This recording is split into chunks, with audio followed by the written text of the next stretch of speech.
Aquinas के कानूनों के वर्गीकरण की व्याख्या को हम पिछली कक्षा में पढ़ रहे थे और हमने एक्विनास के कानूनों का वर्गीकरण का सिद्धांत पढ़ा था कि किस प्रकार एक्विनास अपने कानूनों को 4 भागों में बांटता है: शाश्वत, प्राकृतिक, मानवीय और दैवीय।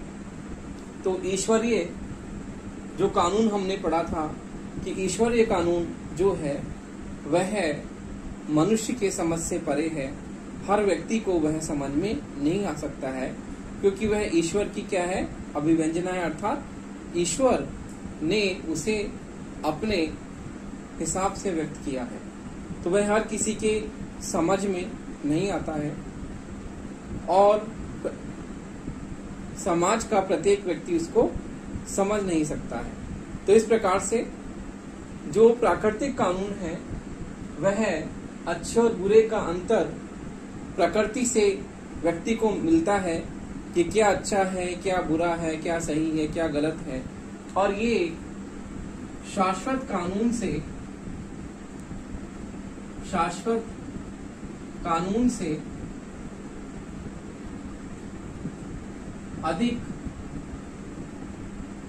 बोधगम्य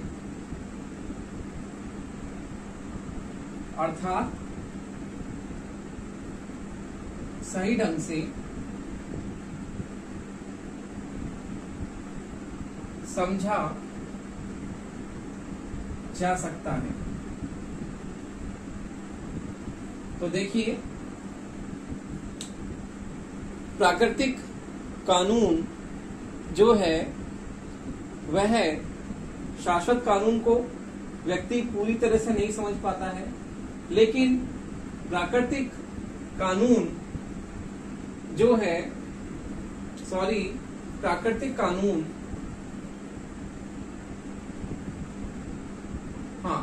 ये सही लिखा है, शाश्वत कानून से अधिक बोधगम्य अर्थात सही ढंग से समझा जा सकता है। किसको? प्राकृतिक कानून को।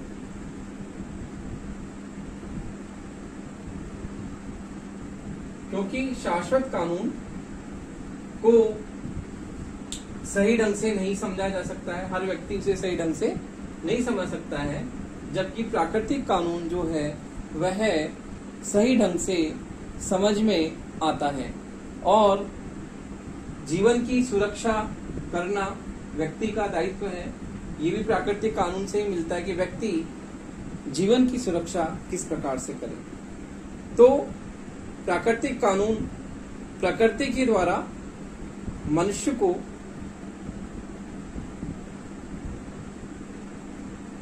दिया गया है और प्रकृति मनुष्य को सिखाती है क्या अच्छा है, क्या बुरा है, क्या सही है, क्या गलत है। तो ये शाश्वत कानून जो है वह इतना स्पष्ट और इतना बोधगम्य नहीं है जितना कि प्राकृतिक कानून है, और यह व्यक्ति को अपने विवेक से सही गलत, अच्छे बुरे में अंतर करने का ये शिक्षा जो है वह प्राकृतिक कानून देता है। तो देखिए, इस प्रकार से प्राकृतिक कानून जो है वह अपरिवर्तनीय है और यह प्रत्येक व्यक्ति को सही ढंग से समझ में आता है और इसमें व्यक्ति सही गलत का अंतर करना सीखता है। तो अगला जो कानून है वह है मानवीय कानून। तो देखिए, शाश्वत कानून हमने पढ़ा कि शाश्वत कानून जो ईश्वर द्वारा बनाया गया है, प्राकृतिक कानून प्रकृति द्वारा प्रदत्त है, और जो व्यक्ति को शाश्वत कानून से ज्यादा सही ढंग से समझ में आता है और जो अधिक बोधगम्य है शाश्वत कानून से। अब तीसरा जो कानून है वह है मानवीय कानून।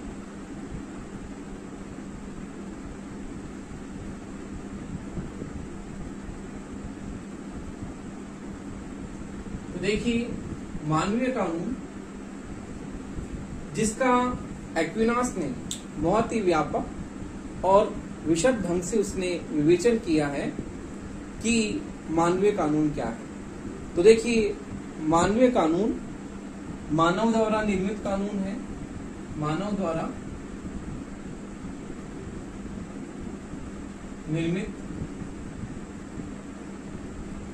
द्वारा निर्मित कानून है ये, और ये प्राकृतिक कानून के पूरक है। मानव द्वारा निर्मित कानून प्राकृतिक कानून के पूरक हैं।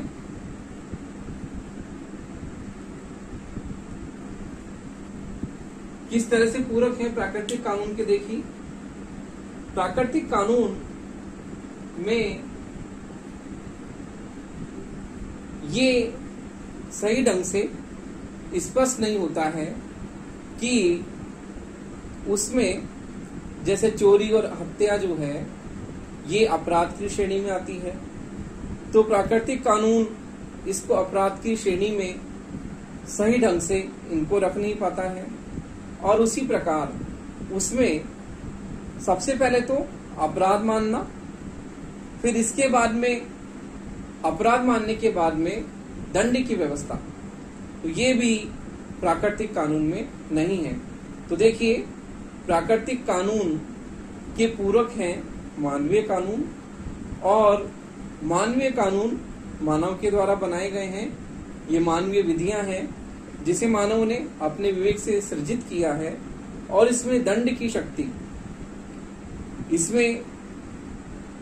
शक्ति जो है प्रमुख है, जो कि हमें प्राकृतिक कानून में देखने को नहीं मिलती है। तो देखिए, इसमें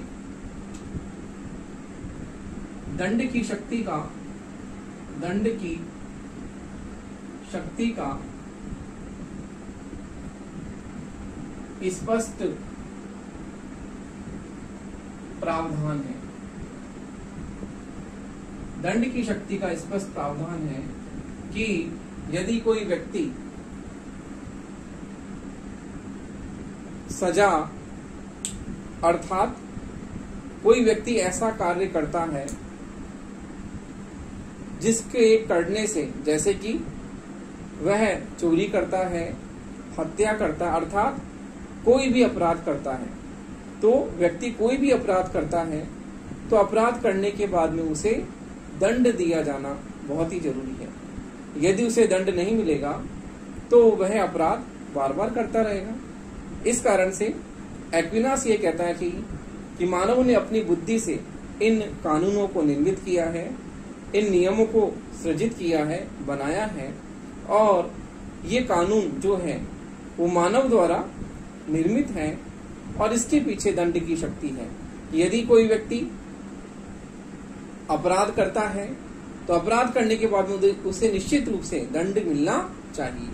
तो एक्विनास ये कहता है कि मानवीय कानून मानव द्वारा निर्मित है, और मानव इन कानूनों को बनाता है, अपने बुद्धि विवेक के आधार पर इन कानूनों का सृजन करता है। और इसके साथ ही ये जो अपराध व्यक्ति करता है तो उसे दंड भी अवश्य मिलना चाहिए। तो इस प्रकार से एक्विनास मानवीय कानूनों को प्राकृतिक कानून का पूरक मानता है, और वह यह कहता है कि इसमें दंड की शक्ति का प्रावधान है, और इसमें विशिष्ट परिस्थितियों में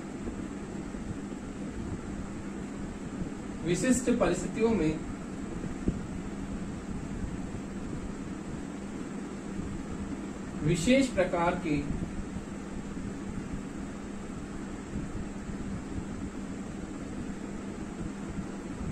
कानून का, विशिष्ट परिस्थितियों में विशेष प्रकार के कानून का प्रावधान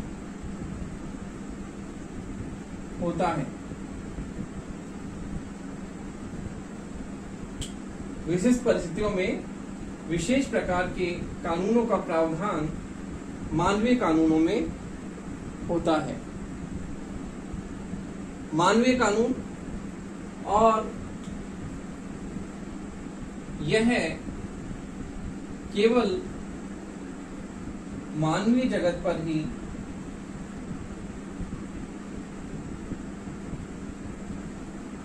लागू मानवीय जगत पर ही लागू किया जा सकता है। तो देखिए, अरस्तु ने जो मानवीय कानून है, शाश्वत और प्राकृतिक के बाद में तीसरा कानून मानवीय कानून को माना है। ये मानव द्वारा निर्मित है, प्राकृतिक कानून के पूरक हैं और प्राकृतिक कानूनों की स्पष्टता भी मानवीय कानून से है कि मानवीय कानून जो है वह प्राकृतिक कानूनों के पूरक होने के कारण उनकी स्पष्ट जो उनका स्पष्ट प्रभाव वो मानवीय कानून से ही है। तो दंड की शक्ति का स्पष्ट प्रावधान है, जैसे चोरी, हत्या, ये प्राकृतिक कानून में डिफाइन नहीं हो पाता कि चोरी और हत्या किस अपराध की श्रेणी में आते हैं, आते भी हैं या नहीं आते हैं। और फिर इन अपराधों में दंड की शक्ति, ये सबसे प्रमुख जो है वह हमें मानवीय कानून में देखने को मिलता है कि मानवीय कानून स्पष्ट रूप से दंड की शक्ति का प्रावधान करता है। तो देखिए, विशेष परिस्थितियों में विशेष प्रकार के जो होते हैं कानूनों का निर्माण होता है और ये केवल मानवीय जगत पर ही लागू किया जा सकता है। तो इस प्रकार से देखिए, मानवीय कानून बहुत ही व्यापक है और एक्विनास ने मानवीय कानूनों का अन्य कानूनों की तुलना में बहुत ही व्यापक विश्लेषण प्रस्तुत किया है।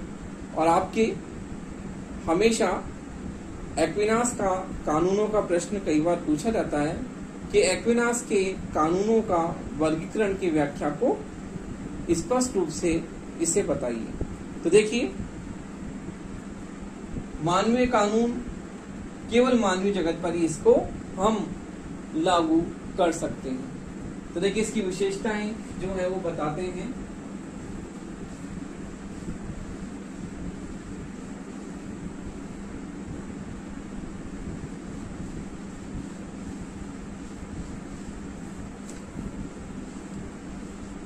मानवीय कानून की विशेषताएं हैं वो देखिए आप।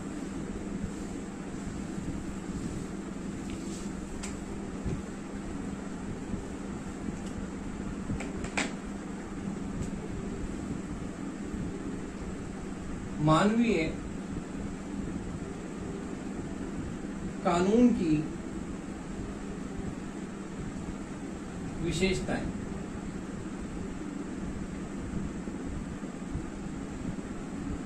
पहला है, यह विवेक पर आधारित, यह विवेक पर आधारित उद्घोषणाएं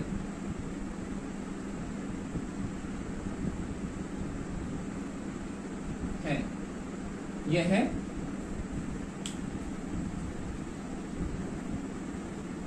विवेक पर आधारित उद्घोषणाएं हैं।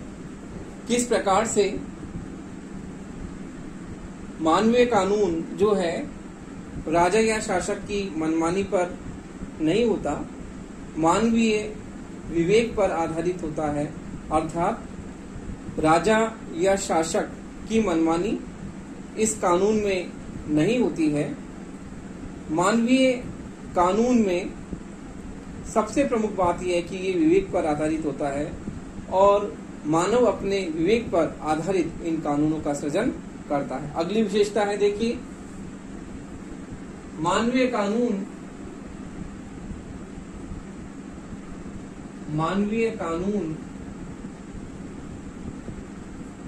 सकारात्मक विधियां हैं।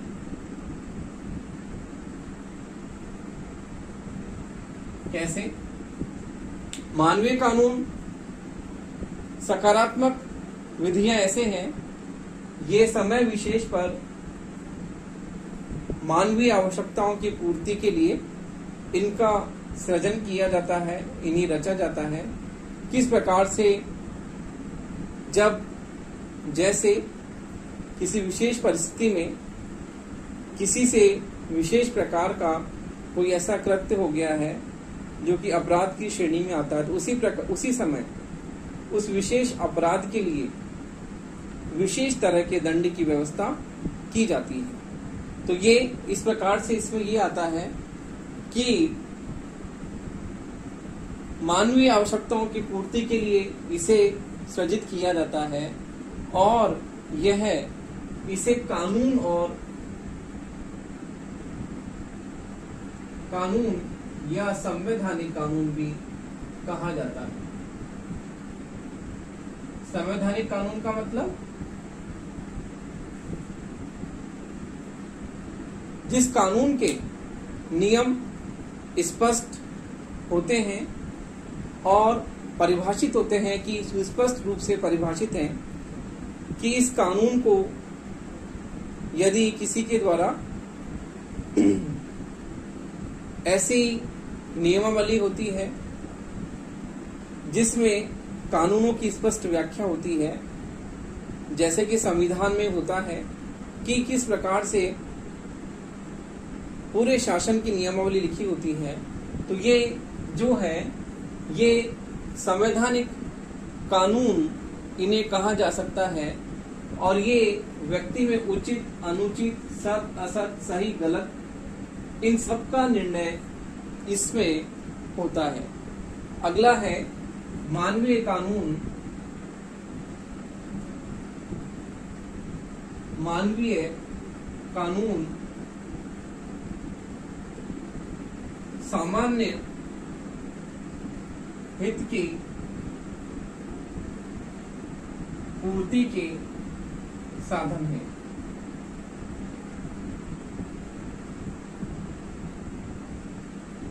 सामान्य हित की पूर्ति के साधन है अर्थात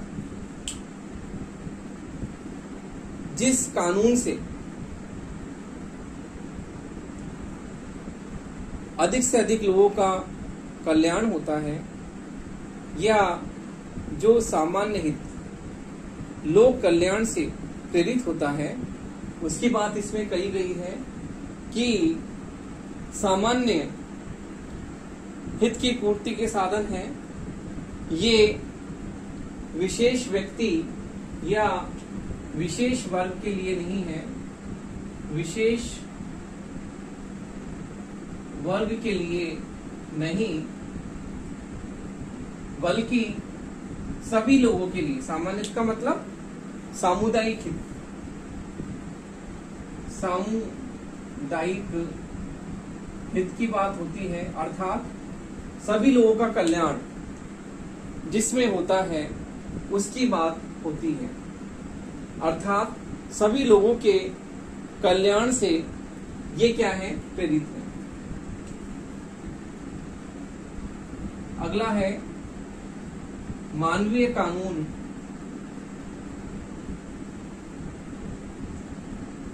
लौकिक क्षेत्र तक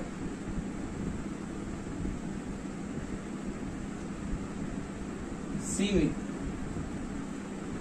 मानवीय कानून लौकिक क्षेत्र तक सीमित है, अर्थात इनका जो क्षेत्र है वह लौकिक जीवन के साथ साथ पारलौकिक जीवन से भी इनका संबंध माना जाता है। और इस प्रकार से यह कहा जाता है कि यह है,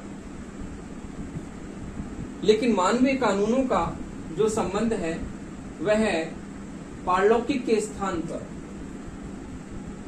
पारलौकिक के स्थान पर लौकिक है। देखिए, ईश्वरीय और दैवीय कानून का संबंध पारलौकिक क्षेत्र से संबंधित है, अर्थात इस संसार से परे जो जीवन की बात हम करते हैं कि संसार से अलग भी कोई जीवन है, अर्थात लौकिक जीवन से अलग, जिसे हम पारलौकिक सुख कहते हैं, उसकी बात इसमें की जाती है। तो देखिए, ये केवल लौकिक क्षेत्र तक सीमित है पारलौकिक जीवन से इनका कोई मतलब नहीं है। अगला है, यह है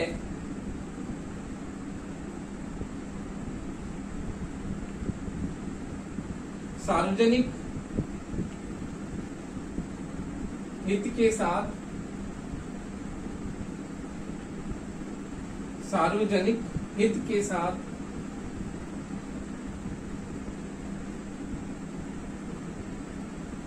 सर्वमान्यता पर आधारित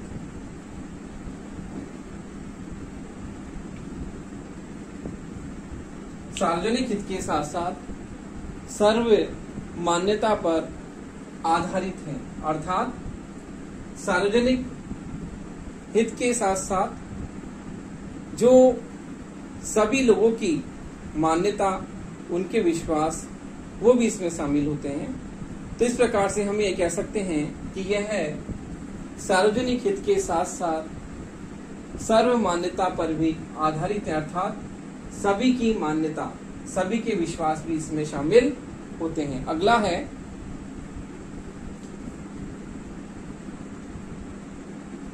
मानवीय कानून के पीछे, मानवीय कानून के पीछे दंड की शक्ति होती है। अर्थात यदि कोई मानवीय कानूनों का पालन नहीं करता, इनका उल्लंघन करता है, तो इनका उल्लंघन करने पर उसे दंड दिया जाता है। तो हम ये कह सकते हैं कि मानवीय कानूनों के पीछे दंड की शक्ति होती है, और यदि कोई व्यक्ति इन कानूनों का पालन सही ढंग से नहीं करता है तो कानून सर्वोपरि है, और कानून सर्वोपरि होने के कारण उस व्यक्ति को दंड की शक्ति का प्रावधान जो है वह होता है। और जिस प्रकार से अपराधों के वर्गीकरण की बात भी ये एक्विनास करता है, और इसने ये बताया है कि किस अपराध के लिए किस तरह का दंड है, ये भी सुनिश्चित किया है एक्विनास ने। तो ये अपराध की श्रेणी में ये स्पष्ट होगा कि उस व्यक्ति ने किस प्रकार का अपराध किया है, चोरी की है, हत्या की है, या और किसी तरह का उसने कोई कृत्य किया है। तो जो भी उसने कृत्य किया है उसी के हिसाब से उसको दंड दिया जाएगा। तो इसमें ईश्वरीय कानून में और प्राकृतिक कानून में और दैवीय कानून में दंड की शक्ति का प्रावधान नहीं है, जबकि जो ये मानवीय कानून है, इस मानवीय कानून में इसकी सबसे बड़ी विशेषता यह है कि इसमें दंड की शक्ति होती है। अन्य कानूनों में दंड की शक्ति का कोई प्रावधान नहीं है किसी भी तरह का। मानवीय कानून में दंड की शक्ति होती है क्योंकि ये मानवीय विवेक पर आधारित होते हैं, और मानवीय विवेक पर आधारित होने के कारण इनको दंड की शक्ति से इन्हें प्रेरित माना जाता है। यदि कोई व्यक्ति ऐसा अपराध करता है तो उसे अपराध के अनुसार ही उसको क्या किया जाता है, दंडित किया जाता है। तो इस प्रकार से एक्विनास मानवीय कानूनों के पीछे दंड की शक्ति का प्रावधान करता है, जो कि इस कानून को वह सबसे सशक्त और सबसे सर्वोच्च जो है इसे माना गया है, क्योंकि इसमें दंड की शक्ति है, और दंड की शक्ति के कारण मानवीय कानून अन्य कानूनों की तुलना से बहुत अधिक जो है महत्वपूर्ण समझा जाता है। तो देखिए अगला जो है वह यह है कि मानवीय कानून के पीछे जो है वह दंड की शक्ति होती है, और इस कारण से दंड की शक्ति के कारण ये कानून जो है अन्य कानूनों से जो बहुत ज्यादा महत्वपूर्ण माना जाता है। अब आपका अगला जो कानून है वो है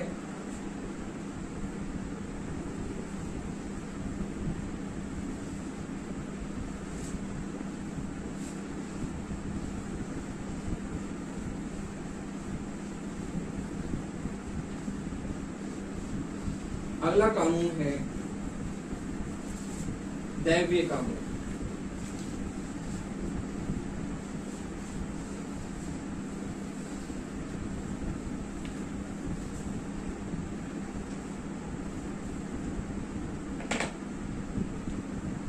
अगला कानून है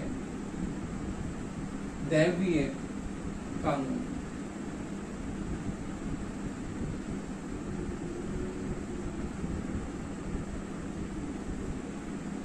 तो देखिए, ये जो दैवीय कानून है वह है एक ईश्वर के द्वारा प्रदत्त कानून की तरह ही है। और दैवीय कानून में हम देखिए, ईश्वर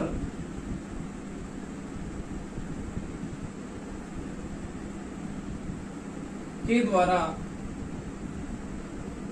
इसको, ईश्वर के द्वारा इसकी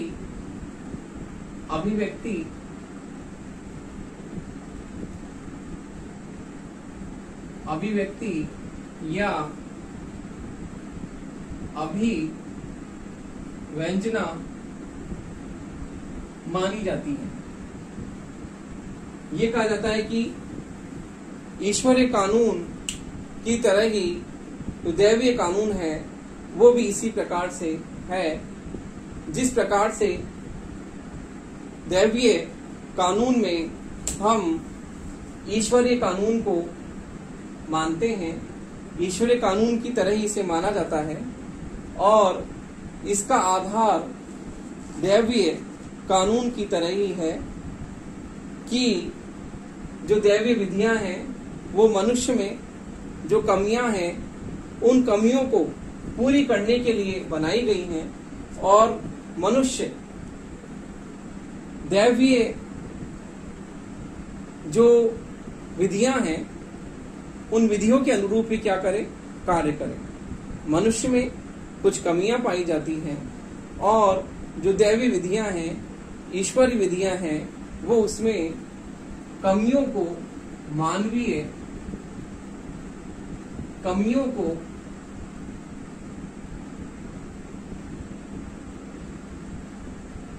दूर करने के लिए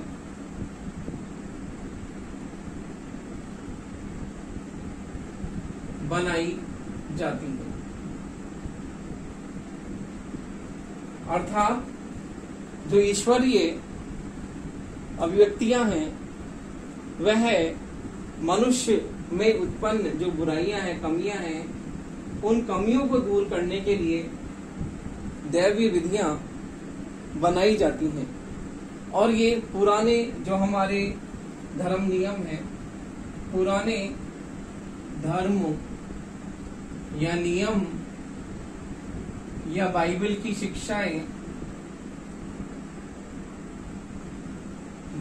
शिक्षाएं वो सभी दैवीय कानून में शामिल होती हैं। तो दैवीय विधियां जो कि धर्म की बात करती हैं, धर्म से प्रेरित होती हैं, और धर्म वो है उसमें ईश्वर की अभिव्यंजना मानी जाती है कि किस प्रकार से धर्म ईश्वरीय अभिव्यंजना को व्यक्त करता है। धर्म में ईश्वर की वाणी का वास होता है और दैवीय जो कानून है उस कानून में मनुष्य में उत्पन्न कमियों को, बुराइयों को दूर करने के लिए ये दैवीय विधियां होती हैं। और इनका मानना यह है कि मनुष्य सांसारिक जगत में, भोग विलास में, वासनाओं में पड़ा रहता है और इस सांसारिक मोह माया से भी परे कोई चीज है। और सांसारिक मोह माया से दूर एक अलग तरह का संसार है जिसे पारलौकिक सुख की बात एक्विनास करता है। और एक्विनास ने ये बताया भी है कि पारलौकिक सुख की प्राप्ति मनुष्य को जो होती है वह चर्च के द्वारा, धर्म के द्वारा, बाइबल की शिक्षाओं के द्वारा उसे यह पारलौकिक सुख की प्राप्ति होती है। तो दैवीय विधियां जो होती हैं वो पुराने हमारे धर्म नियम, बाइबल की शिक्षाएं हैं वो सब दैवीय कानूनों में मानी जाती हैं। और दैवीय कानून जो है मानवीय कमियों को, जो मनुष्य में कमियां हैं, जैसे कि मनुष्य संसार में रहता है और संसार में रहकर वह सांसारिक जीवन जीता है, और सांसारिक जीवन जीने के कारण उसके मन में बहुत तरह की कमियां उत्पन्न हो जाती हैं। वह सांसारिक जो जीवन को वह पूरी तरह से विलासिता के साथ, पूरे भोग विलास के साथ वो सांसारिक जीवन को जीता है, और सांसारिक जीवन जीने के बाद में वह अपना जीवन इन्हीं सांसारिक सुखों की प्राप्ति में अपना जीवन पूरी तरह से बर्बाद कर देता है। और दैवीय कानून ये कहता है कि मनुष्य जो है उसे जागना चाहिए, और मनुष्य को अपने विवेक से जागृत होकर उसे धर्म के काम करने चाहिए, बाइबल की शिक्षाओं को आगे बढ़ाना चाहिए, और जो पुराने हमारे नियम हैं, जो हमारे धर्म में व्याप्त हैं, उनका उसे पालन करना चाहिए। तो इस प्रकार से जो दैवीय कानून है, वो दैवीय कानून मानव में जो बुराइयां व्याप्त है, उन बुराइयों को दूर करने का प्रयास करता है, और ईश्वर की वाणी से ही ये क्या है, प्रेरित है। ईश्वर की देववाणी से यह जो हमारा दैवीय कानून है, उसकी अभिव्यंजना ईश्वरीय वाणी से है, उसकी वाणी से व्यक्त हुआ है ये कानून। तो उसका यह मानना है दैवीय कानून का कि मनुष्य में व्याप्त जो कमियां हैं, उस कमियों को दूर किया जा सकता है। जब ही दूर हो सकता है जब वह धर्म की ओर क्या होगा, अग्रसर होगा, और बाइबल की शिक्षाएं, हमारी पुरानी मान्यताएं, धार्मिक मान्यताएं, उनका अनुसरण जब वह करेगा, तब वह क्या होगा, इन सांसारिक विलासिता से वह दूर होगा, और दैवीय कानून के अनुरूप वह क्या होगा, कार्य करेगा। तो इस प्रकार हम ये कह सकते हैं कि अरस्तु का जो यह वर्गीकरण है, यह वर्गीकरण बहुत ही तार्किक ढंग से उसने अपना वर्गीकरण प्रस्तुत किया है, और इस वर्गीकरण के आधार पर हम ये कह सकते हैं कि एक्विनास का जो यह वर्गीकरण है, इसमें जो दो कानून हैं, शाश्वत और दैवीय कानून, ये तो आध्यात्मिकता की ओर व्यक्ति को लेकर जाते हैं, धार्मिकता की ओर लेकर जाते हैं, जबकि जो ये प्राकृतिक और मानवीय कानून है, यह भौतिक जगत या लौकिक जगत की ओर व्यक्ति को लेकर जाता है। तो इस प्रकार से शाश्वत कानून और जो दैवीय कानून है, वह धर्म की ओर, आध्यात्मिकता की ओर व्यक्ति को लेकर जाता है, जबकि प्राकृतिक और जो शाश्वत कानून है, जबकि ये प्राकृतिक और मानवीय कानून, शाश्वत कानून और दैवीय कानून तो व्यक्ति को धर्म की ओर लेकर जाता है, धार्मिक सत्ता से जोड़ता है, जबकि जो प्राकृतिक और मानवीय कानून है, ये व्यक्ति को राजनीतिक सत्ता और भौतिक सत्ता से जोड़ता है। तो इस प्रकार से अरस्तु का कानूनों का जो वर्गीकरण का उसकी जो व्याख्या है, यह बहुत ही स्पष्ट रूप से एक्विनास ने प्रस्तुत की है, और इस प्रकार से एक्विनास का ये कानूनों का वर्गीकरण, ये राजनीति विज्ञान को उसकी सबसे महत्वपूर्ण देन है।